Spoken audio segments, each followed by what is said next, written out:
What metrics did you use to evaluate your LLM's performance? What metrics did you use to evaluate your model?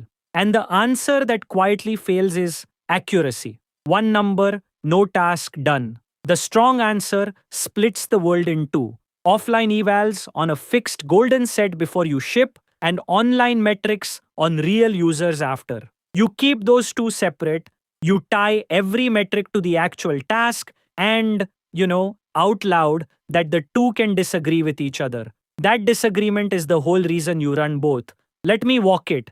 This question is checking whether you evaluate like an engineer or wave your hands. So, the first move before you name a single metric is to clarify the task.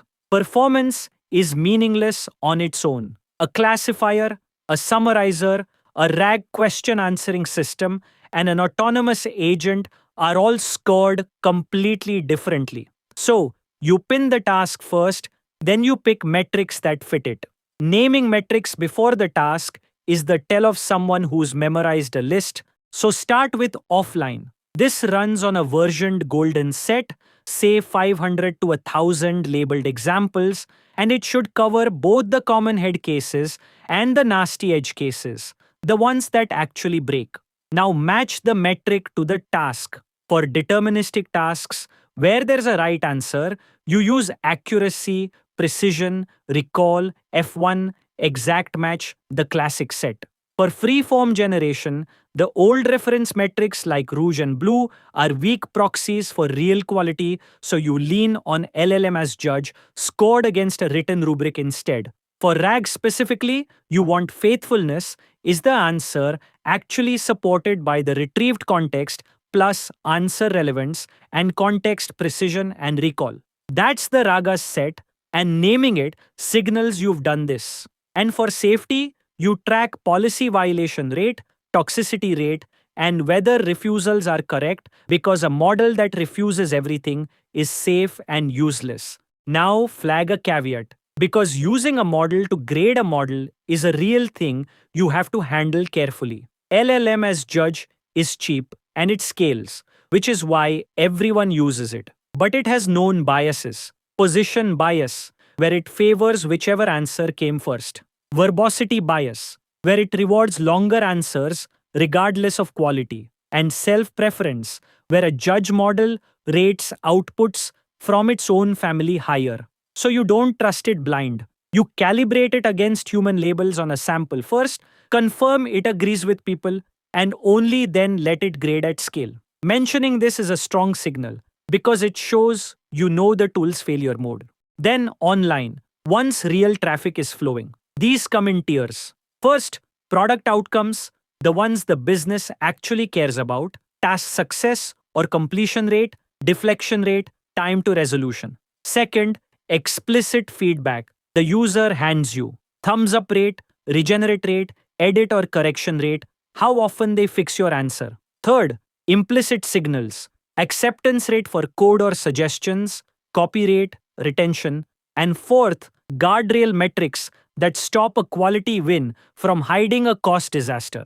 P95 latency, cost per query, hallucination report rate, escalation rate. Without those guardrails, a change that doubled your latency looks like a clean win. Now connect them, because this is the judgment they're really after. Offline is your fast gate. It runs on every prompt change and every model swap. It's cheap, it's repeatable, and it catches regressions before they ever reach a user. Online is the truth. It's real value on real people, but it's slow, it's noisy, and it needs traffic to read anything. So the workflow is regression check offline first, then ship the change behind an A/B test, then read the online numbers. Offline gates, online decides.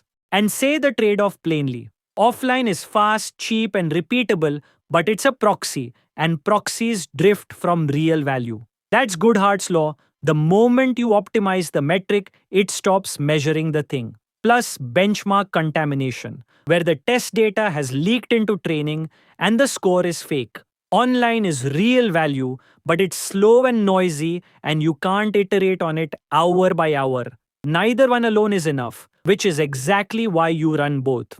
Let me make it concrete with a snap-style assistant. Think My AI. Offline, you build an 800 example golden set, you use an LLM judge rubric for helpfulness, and you add a safety classifier for policy violations with a target of 99% policy safe, because on a consumer product, a safety miss is the thing that ends up in the press. Online, you run an A/B test on conversation continuation rate, thumbs down rate, and messages per conversation, with guardrails of 95 latency under 2 seconds and a hard ceiling on cost per message. And here's the reason you insist on keeping both. On one real change, offline faithfulness jumped from 92% to 96%. Looked like a clear win. But online, thumbs up only crept from 71 to 73%. That gap, big offline move, tiny online move, is exactly the divergence that stops you ever trusting the offline number on its own. If you'd shipped on offline alone, you'd have celebrated a win the users barely felt. A sharp interviewer will push on the golden set itself because it's the foundation everything else sits on. The follow-up is usually, how do you build it and how do you keep it honest?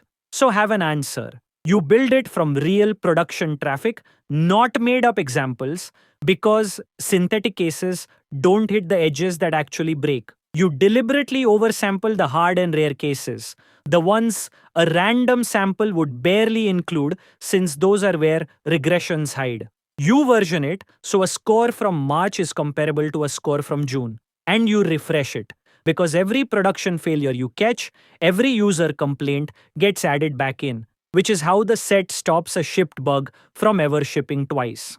The second thing they may probe is inter-rater agreement.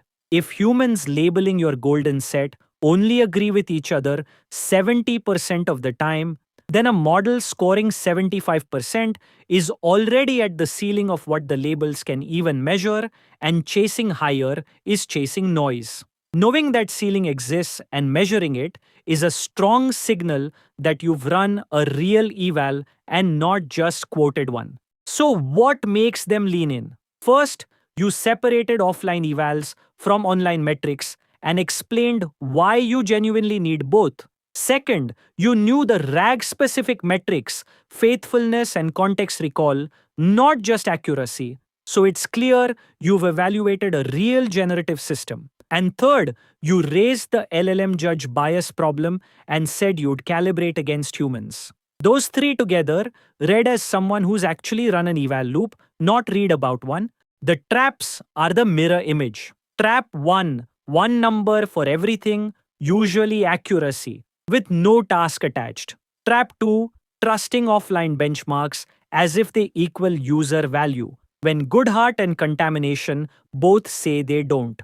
And trap 3, no guardrail metrics, so a change that doubled latency or cost sails through looking like a pure quality win. If your evaluation can't catch a regression, it isn't really evaluation. So pull it together. Clarify the task first.